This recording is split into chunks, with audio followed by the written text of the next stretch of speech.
ప్రపంచంలో ఉండే బెస్ట్ పాలసీస్ని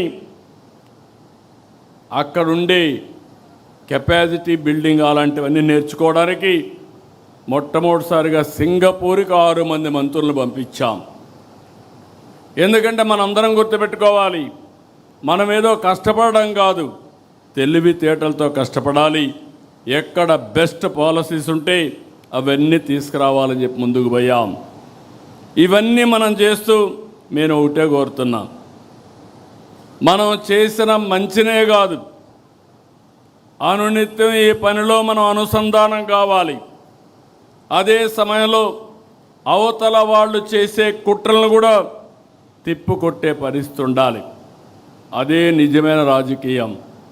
అందుకే గొడ్డలి పార్టీ చేస్తున్నటువంటి చెడును కూడా అనునిత్యం ప్రజలకు చెప్పాలి.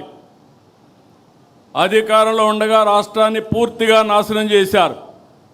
అది చాలక ఇప్పుడు కూడా కుట్రలు చేస్తున్నారు. ఈరోజు మీరు చూస్తే ఒక కిల్లింగ్ మనస్తత్వం ఉన్న గొడ్డలి పార్టీకి ప్రజా సంక్షేమం పట్టదు, అభివృద్ధి గిట్టదు. రాష్ట్రానికి పెట్టుబడులు వస్తున్నాయంటే విమర్శలు చేస్తారు. ఒకవేళ విమర్శలు చేసిన తర్వాత ప్రజల్లో కానీ వ్యతిరేకత వస్తుంది అనుకుంటే మేమే తెచ్చాం, మేమే ఆలోచించామని మాట్లాడే పరిస్థితికి వస్తున్నారు. ఇంకో పక్కన ఎక్కడన్నా డబ్బులు తేవాలంటే దానికి కావాలని కంప్లైంట్స్ పెట్టి అడ్డు పెట్టే ప్రయత్నం చేస్తున్నారు. ఇంకొక పక్కన మనం చేసే అభివృద్ధి చూస్తే దేశంలో మొట్టమొదటిసారిగా 25-26లో 25.3% పెట్టుబడులు ఆంధ్రప్రదేశ్ రాష్ట్రానికి వచ్చాయంటే అది మన మీద ఉండే నమ్మకం. దీంతో వీళ్ళకి ఫ్రస్ట్రేషన్ మొదలైంది. ఎక్కడికక్కడ నిధులు రాకుండా తప్పుడు ఫిర్యాదులు చేయడం, కోర్టులో పిటిషన్లు వేయడం, ఈ కుట్రలకు కుతంత్రాలకు కాలం చెల్లింది. సమర్థవంతంగా ఎదుర్కొనే శక్తి ఎన్డీఏ గవర్నమెంట్కి ఇక్కడ ఉంది. ఇంకొక పక్కన మీరు చూస్తే ఆ పార్టీకి ఒక ఓసీడీ పట్టుకునింది. నేను మామూలుగా చెప్పడం లేదు ఈ మాట, అబ్సెసివ్ కంపల్సివ్ డిజార్డర్. ఇది ఒక వ్యాధి. ఆ వ్యాధిని అందరికీ అంటగట్టడానికి చూస్తున్నాడు పార్టీ మొత్తం. అబ్సెసివ్ కంపల్సివ్ డిజార్డర్ అది ఈరోజు క్రెడిట్ చోరీ డిజార్డర్గా కూడా తయారైన అందులో భాగమే ఇది. మీరు అందరూ అనుకుంటున్నారు ఒక జబ్బు ఉండే వ్యక్తి, చాలామందికి మెంటల్ ఇల్నెస్ వస్తూ ఉంది. ఇప్పుడు ఆ మెంటల్ ఇల్నెస్లో భాగమే ఓసీడీ. అలాంటి వాళ్ళకు ఏది పట్టుకుంటే అదే, దేన్ని లెక్క పెట్టుకోరు. వాళ్ళ ఆశయాలకు అడ్డంగా ఎవరైనా వస్తే ఎంతకన్నా తెగాయించే పరిస్థితి వస్తుంది. వాళ్ళని ఇదే మరిగా మనం వదిలేస్తే ఇప్పుడు జరిగిన సంఘటనలు కూడా మనం గుర్తుపెట్టుకోవాలి. మనం వదిలిపెడితే దేశానికి స్వాతంత్రం తేవడానికి మేమే ఆలోచించామని కూడా చెప్తారు. అది నమ్మతారని కాదు, వాళ్ళ మనస్తత్వం. ఇంకో పక్క మీరు గుర్తుపెట్టుకోవాలి, సింధూరుకు కూడా డ్రోన్ ఆలోచన నేనే ఇచ్చానని చెప్పే పరిస్థితికి వస్తారు. ఫేక్ ప్రచారంతో ఒక పటిష్టమైనటువంటి యంత్రాంగాన్ని ఎస్టాబ్లిష్ చేశారు. వీళ్ళు మాట్లాడతారు, వాళ్ళ పేపర్లో పబ్లిసైజ్ చేస్తారు, సోషల్ మీడియాలో విస్తృతంగా ఈ ఫేక్ ప్రచారాన్ని చేసి కడాన మనకు కూడా అనుమానం వస్తుంది, ఏంట్రా ఏమైనా జరిగిపోయిందా అని. ఆ పరిస్థితి తెస్తారు. మీరు చూడండి, పదే పదే ఎందుకు చెప్తున్నానంటే, నేనే ముఖ్యమంత్రి, బాబాయ్ హత్య, వివేకానంద రెడ్డి, నిద్రలేశాను, న్యూస్ వచ్చింది సాక్షిలో, వివేకానంద రెడ్డి గారు చనిపోయారు. ఇమ్మీడియట్గా నేను బాధపడ్డా, ఒక మంచి వ్యక్తి చనిపోయాడు అనే బాధ కలిగింది. నా పక్కన ఐజీ ఇంటెలిజెన్స్ ఉన్నాడు, డీజీపీ ఉన్నాడు, సీఎంఓ ఉంది, ఎమ్మెల్యేలు ఉన్నారు, ఎంపీలు ఉన్నారు, మంత్రులు ఉన్నారు, హోమ్ మినిస్టర్ ఉన్నారు. ఎవరు కూడా నాకు బ్రీఫ్ చేయలేకపోయారు, బిజీగా ఉన్నాం. ఆయన కూతురు ఆ రోజు అడిగింది, ఇది కేస్ స్టడీ మాత్రం మీకు అందరికీ, కూతురు అడిగింది, నాకు అనుమానం ఉంది ముందు పోస్ట్ మార్టం చేయాలంటే అప్పుడు పోస్ట్ మార్టానికి పంపించాం. పోలీసుల్ని పెట్టుకొని సాక్ష్యాలు తారుమారు చేశారంటే, సాక్ష్యాలు లేకుండా చేశారంటే ఎలాంటి వాళ్ళో మీరు గుర్తుపెట్టుకోవాలి. పోస్ట్ మార్టంకి వెళ్తే షాకింగ్ నిజాలు. గొడ్డలతో తలంతా ఇచ్చేస్తే మొత్తం రక్తం వచ్చి కుట్లేసి అంత్యక్రియలు పంపించే పరిస్థితికి వచ్చారు. రూమ్ అంతా లాగారు. బెడ్రూమ్ అంతా కూడా బెడ్ మార్చలేకపోయారు, కానీ బెడ్ అంతా రక్తం, గోళ్ళంతా రక్తం కడిగారు, కానీ ఆ మరకలు చెదపలేకపోయారు. అక్కడి నుంచి సాయంత్రం డ్రామా మారిపోయింది. ఆ డ్రామాను మీరు చూసే సాయంత్రానికి నా తండ్రి చనిపోయాడు, ఆ రోజు చంపేశారు, ఇప్పుడు ఒకే దిక్కు పెద్ద దిక్కు మా చిన్నాన్న, ఆయన్ని కూడా చంపేశారు, పెద్ద దిక్కు కోల్పోయాను. వాళ్ళ చెల్లెలు నమ్మింది. మీరు గుర్తుపెట్టుకోవాలి, it is not that easy. ఇలాంటి ఓసిడి జబ్బుండే వాళ్ళు ఏం చేస్తారనే దానికి ఇది ఒక ఉదాహరణ మాత్రం. నమ్మితే తెల్లవారి నిద్రలేస్తే ఆ రోజు మాట్లాడలేదు, తెల్లవారి నిద్రలేస్తే సాక్షి పేపర్ చూస్తే నా చేతిలో కత్తి పెట్టి నారాసుర రక్త చరిత్రని నా మీద పెట్టేసే పరిస్థితికి వచ్చారు. అదే రోజు మీరు గుర్తుపెట్టుకోవాలి, ఇవన్నీ బయట వస్తాయని కోర్టుకు పోయి, హైకోర్టుకు పోయి స్టే ఆర్డర్ తీసుకొచ్చారు, ఎవ్వరూ మాట్లాడకూడదని గ్యాగ్ ఆర్డర్స్ తీసుకొచ్చారు.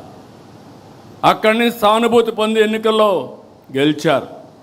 గెలిచిన తర్వాత వాళ్ళ చెల్లి అడిగితే మరిచిపోమన్నారు. అక్కడి నుంచి ఆ అమ్మాయి రోడ్డు మీద పడి ఇప్పటికి కూడా పోరాడుతూ ఉంది. ఏం చేశారో మీరు అందరూ చూస్తున్నారు. ఇంకా కూడా న్యాయం జరిగే పరిస్థితి కనపడలేదు. ప్రజాస్వామ్య వ్యవస్థలో కొన్ని సమస్యలు ఉంటాయి. ఇదే కాకుండా ఇంకొక పక్కన చూస్తే మనం గవర్నమెంట్లో ఉన్నాం. ఒక కార్యకర్తను కారుతో తొక్కించి కడాన అతను చనిపోతే హాస్పిటల్ పంపిస్తే, మనం ఆ హాస్పిటల్ పోయే లోపల చనిపోతే తిరిగి ఆ నెపం మన మీద వేసే పరిస్థితికి వచ్చారు. అక్కడ కూడా మీరు గుర్తుపెట్టుకోవాలి, ఎవరైతే భార్య ఉందో ఆ భార్యను పిలిపించి మన మీద ఆరోపణ, ఏదైతే తను బతికించడానికి 104 అంబులెన్స్ ఉపయోగించామో ఆ అంబులెన్స్లో పోలీసు వాళ్ళు చంపేశారని తిరిగి మన మీద ఆరోపణ చేసే పరిస్థితికి వచ్చారు.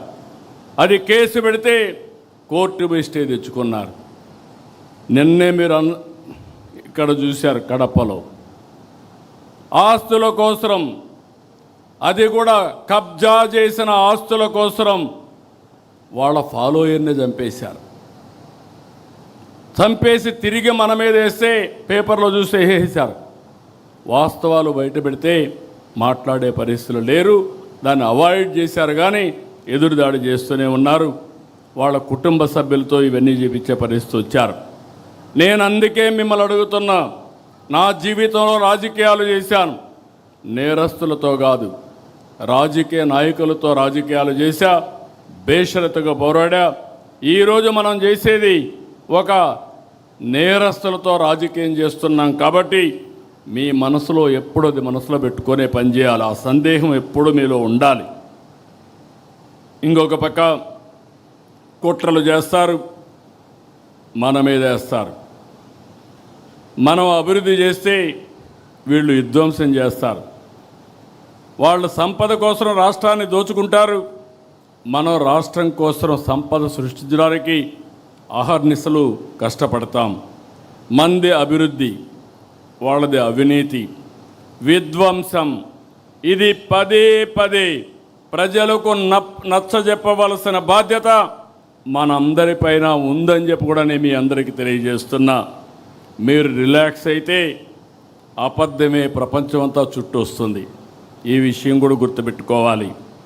అందుకని మనం గుర్తుపెట్టుకోవాల్సింది, దీన్ని ఎప్పటికప్పుడు మనం చేసే పనులు చెప్పడమే కాకుండా దీన్ని సమర్థవంతంగా ప్రజలకు అర్థమయ్యేట్టుగా అప్రమత్తం చేయాల్సిన అవసరం ఉంది. ఇది ఒక పార్టీ అయితే, తెలుగుదేశం పార్టీ అంటేనే క్రమశిక్షణ. తెలుగుదేశం పార్టీ అంటే సమాజం కోసం పనిచేసే పార్టీ. టీడీపీ వ్యవస్థల్ని ప్రజల్ని ఎప్పుడూ గౌరవించే పార్టీ. కార్యకర్త నుంచి అధ్యక్షుని వరకు క్రమశిక్షణతో పనిచేసే పార్టీ. డిసిప్లిన్ అనేది మన పార్టీ మూల సిద్ధాంతం. ఈరోజే కాదు, పార్టీ పెట్టినప్పటి నుంచి కూడా అలాంటి క్రమశిక్షణతో మనం పనిచేస్తున్నాం. ఇంకొక పక్కన మనందరం గుర్తుపెట్టుకోవాల్సింది, ప్రజలతో సౌమ్యంగా ఉండాలి, ప్రజలకు అందుబాటులో ఉండాలి, ప్రజలకు ప్రభుత్వానికి వారధిగా మీరు పనిచేయాలి. మీరు తప్పు చేస్తే పార్టీకి ప్రభుత్వానికి చెడ్డ పేరు వస్తుంది. ప్రభుత్వంలో ఎవరు తప్పు చేసినా, అధికార యంత్రాంగం తప్పు చేసినా, పార్టీ నాయకత్వం తప్పు చేసినా, నాయకులు తప్పు చేసినా, కార్యకర్తలు తప్పు చేసినా ఆ చెడ్డ పేరు మనకే వస్తుంది. నేను చాలా స్పష్టంగా మిమ్మల్ని అందరినీ కోరుతున్నా, ఈ మధ్య కొన్ని సంఘటనలు జరిగాయి. నేను చాలా బాధపడ్డాను నా జీవితంలో. ఎందుకంటే నేను ఒక యజ్ఞం మారిగా చేస్తే అవతల వాళ్ళు రాక్షసుల మారిగా యజ్ఞాన్ని భంగం చేయాలనుకుంటే, మన వాళ్ళు కూడా సరిగా ప్రవర్తించకపోతే దానివల్ల మనకు నష్టం జరుగుతుంది. అన్నీ ఉండి మనం ముందుకు పోవడం లేదు. నా రాజకీయ జీవితంలో మొట్టమొదటిసారిగా పెను సవాళ్ళని నేను ఎదుర్కొంటున్నా. ఆర్థిక ఇబ్బందులు, కదలలేని పరిస్థితి అన్నీ ఉన్నాయి. కానీ ప్రజలు మాత్రం ఒక మంచి పని చేశారు. అవతల వాళ్లకు ప్రతిపక్ష హోదా ఇవ్వకుండా 94% స్ట్రైక్ రేట్ ఇచ్చారంటే ఇది ఒక చరిత్రని మరొకసారి మీ అందరికీ తెలియజేస్తున్నా. ఇక్కడే మీరు చూస్తే మీలో కూడా ఒక ఆలోచనలు రావాలి. ఈరోజు మనందరం కూడా ఎన్డీఏలో ఉన్నాం. తెలుగుదేశం పార్టీ ఉనికిని కాపాడుకోవాలి, ఎన్డీఏ ఐకమత్యాన్ని కాపాడాలి. అందుకే మీరు వాచ్ చేస్తూ ఉంటారు.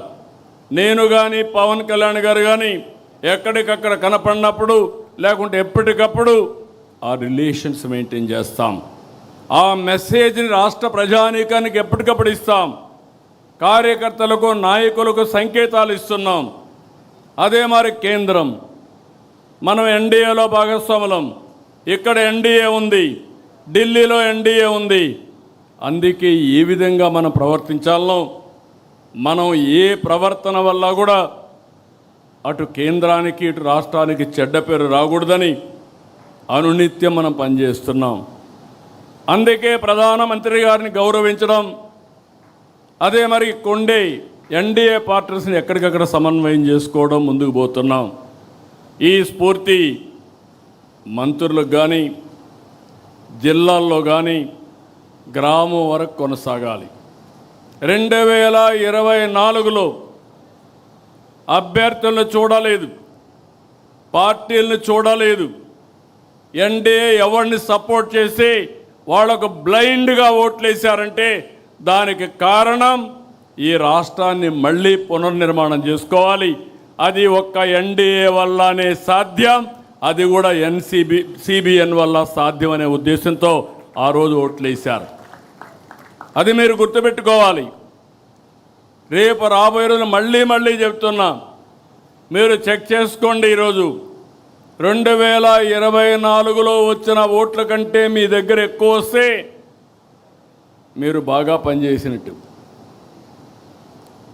మళ్ళీ 2024 కంటే ఓట్లు బాగా వచ్చినా, ఎక్కువ వచ్చినా మీ దగ్గర రాకపోతే మీరు ఆ ఓటు బ్యాంకుని కిందికి లాగినట్టు. ఆ విషయం కూడా మీరు గుర్తుపెట్టుకోవాలి. నేను గర్వంగా చెప్పగలుగుతున్నాను, ఈ ఇబ్బందుల్లో పనిచేస్తున్నాం. ఒక నమ్మకం వచ్చింది. అందుకే ముందు కంటే ఇప్పుడు ఎన్నికలు పెడితే దానికంటే ఎక్కువ సీట్లు వస్తాయి తప్ప తక్కువ సీట్లు రావు. అదే సమయంలో మీరు గుర్తుపెట్టుకోవాలి, ఏదో ఎక్కువ సీట్లు వస్తాయని మీరు అతిగా ప్రవర్తిస్తే ఓట్లు పోవడమే కాకుండా పార్టీకి అప్రతిష్ట పాలు వస్తుంది. అవసరమైతే నేను ఒకటే చెప్తున్నా, గతంలో పాలకుల యొక్క గర్వాన్ని చూశాం, అహంకారాన్ని చూశాం, ప్రజలు ఏ విధంగా బుద్ధి చెప్పారో చూశాం. ఇంట్లో నుంచి బయట రాలేకపోయాం, హామీలు మాట్లాడాం. కడాన కొంతమంది సైలెంట్ అయిపోయారు. కానీ ఆ రోజు ఈరోజు వీరోచితంగా పోరాడింది తెలుగుదేశం పార్టీ కార్యకర్త పోరాడారు, నాయకులు పోరాడారు. దాన్ని కాపాడుకుంటూ వచ్చాం. అందుకే మళ్ళీ నేను రిమైండ్ చేసేది, ప్రజల పట్ల గౌరవంగా ఉందాం. బూతులు, వివాదాలు, దాడులు, గొడవలు, సెటిల్మెంట్లు ఇవి మన దగ్గరికి రాకూడదు. మొన్నటి వరకు మిమ్మల్ని ప్రజలంతా కూడా పెద్ద ఎత్తున సహకరించారు, మీ మీద ఒక నమ్మకం పెట్టుకున్నారు. ఈరోజు ప్రజలు మిమ్మల్ని కూడా వాచ్ చేస్తున్నారు, ఒక కన్నేసి పెట్టారు. మీ ప్రవర్తన చూస్తున్నారు, మీరు చేసే పని చూస్తున్నారు, మీరు ఎవరితో కలుస్తున్నారో అవి కూడా చూసే పరిస్థితికి వచ్చారు. ఈ విషయాలు మీరు గుర్తుపెట్టుకోవాల్సిన అవసరం ఉంది.